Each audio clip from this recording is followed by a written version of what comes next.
One. Hello, everybody, and welcome to the Coach Profiles for NCL Season 4. This is our fourth, this is our fourth one here today. We are joined by Ian, coach of Your Ladner Lantern. That's me. And the commissioner of the NCL, if you did not know. He's the guy who runs this shit. Also me. Yep. So with that, we'll just hop right into the questions here. Alrighty. Starting us off, we have, what is one goal you want to accomplish in Season 4? Oh my god, winning my own league? That's a fair answer right there. I don't know, man. I've made playoffs before. I didn't make playoffs last season, so let's go with playoffs. Okay. That's fair. That's basically what everyone will probably say. Yeah, So. I expect that. Mm-hmm. Definitely so. All right. Into the next one here, we have, how do you think you've improved since the last season you played? Okay, so draft-wise, a lot. My draft last season was really bad. And my luck has improved so that I don't miss Sacred Fires randomly. A little bit, at least, I guess you could say. Hayden's also not here. So. Yeah, Hayden's not here, so there you go. He can't just hacks me out of wins. I think overall building, I've improved a lot, realizing what people are going to bring against me more often than not, and sort of planning around that rather than prepping for absolutely everything. It makes building a little bit easier to do when you sort of just don't prep for something. Okay. All right. How do you feel about the competition of NCL?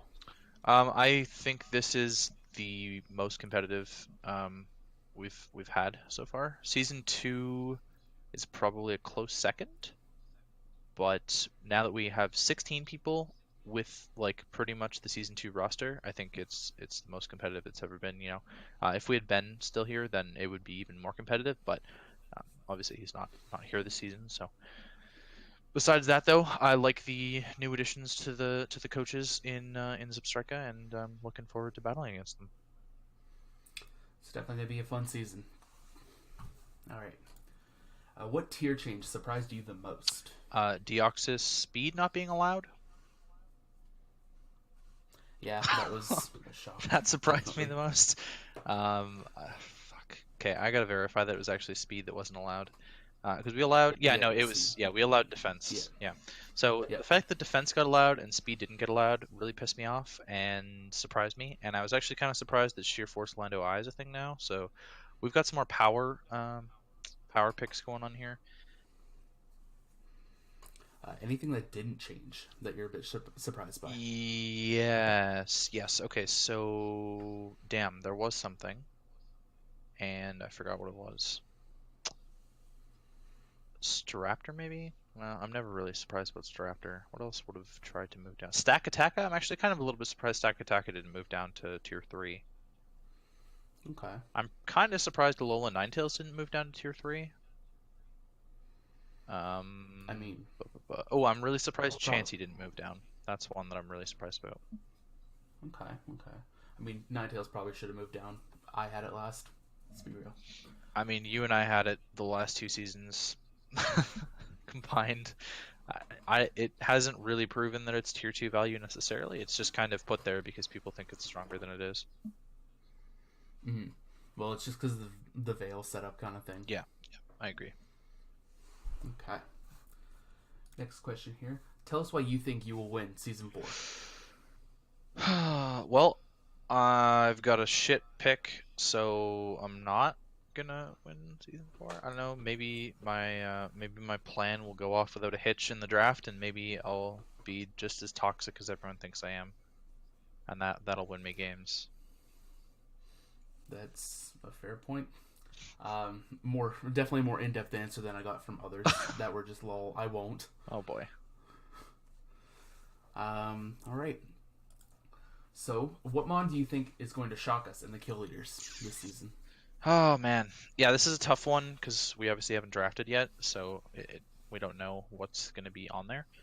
And actually, it was the same thing that happened in Season 3 when we were doing these, because we were doing the interviews before the draft as well. So basically, trying to figure out something that might be drafted that'll shock people.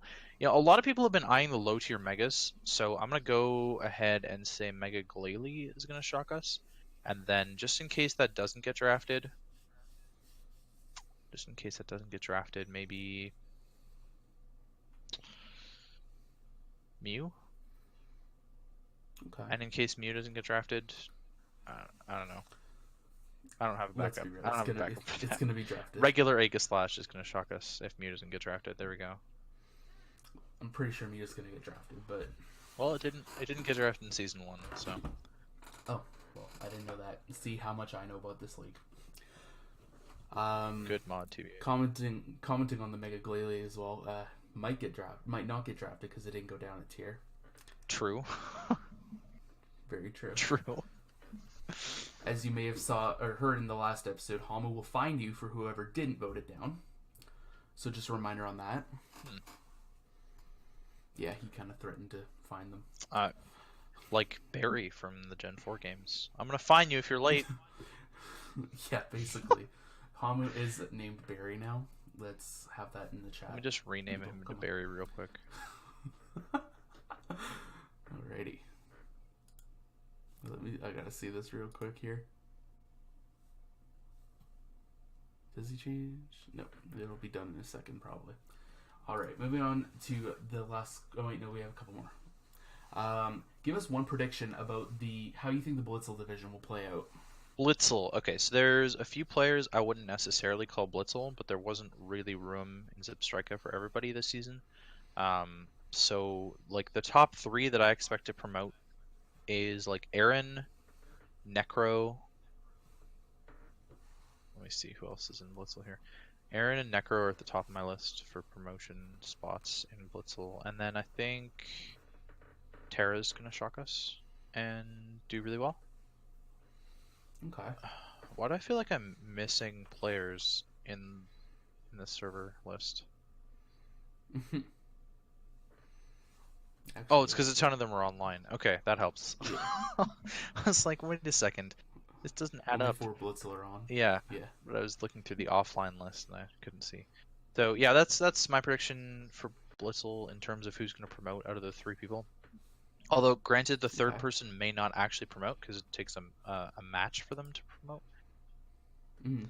But there's still that chance that they do. that's what I think the top 3 are going to be. Especially now that we've changed away from the conferences and we're just one big table now, it's going to be a lot easier for higher seeded people to advance instead of getting upset early on. Mm-hmm. Okay. I think Ace will win a single game, by the way. That's a very popular opinion right now. I will give you that. A lot of people have been commenting on Ace on that question. Yikes. Alright. What do you think is the most fun part about Draft League? Drafting, building, or battling? I enjoy the building the most. Okay. I have a lot of fun sort of identifying win cons and making funky sets that may not necessarily work when I'm in game, but look really good on paper. Yeah. Just ignore the HP Rock Cartana that I showed you today. That one didn't work on paper and it didn't work in game. That is a big yikes on that part there. Yikes. Alright, so we're done with all the main questions here. Now it's time for the personal question related to you. I want to know, what parts of reality shows like Big Brother and Survivor do you enjoy the most? Ooh. That's a really good question. So, for those of you who don't know, I've just started to get into watching this stuff, like really late, because Survivor's been on for decades, and Big Brother's realistically also been on for decades, and so I'm like 6 months into getting into reality TV basically, and I think what I like the most about both of the shows is sort of the dynamic interaction and how things can change on a dime realistically, just based on one word in a sentence. Someone just like not saying what they want to say perfectly can change the whole dynamic. It's kind of crazy. Okay.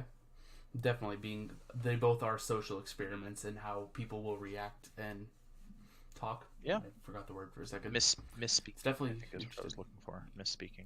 Yeah. Yeah, because it can all be down to if you said has or was kind of thing. Yeah. Very true.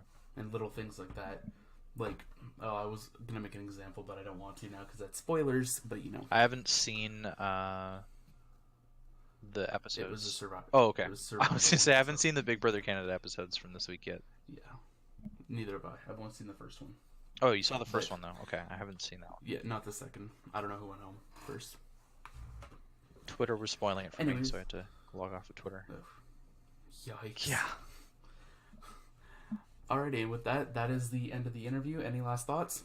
Hopefully you guys enjoy the season. From what we will be posting, it's definitely going to be a watered down version on the YouTube channel of what we've posted previously.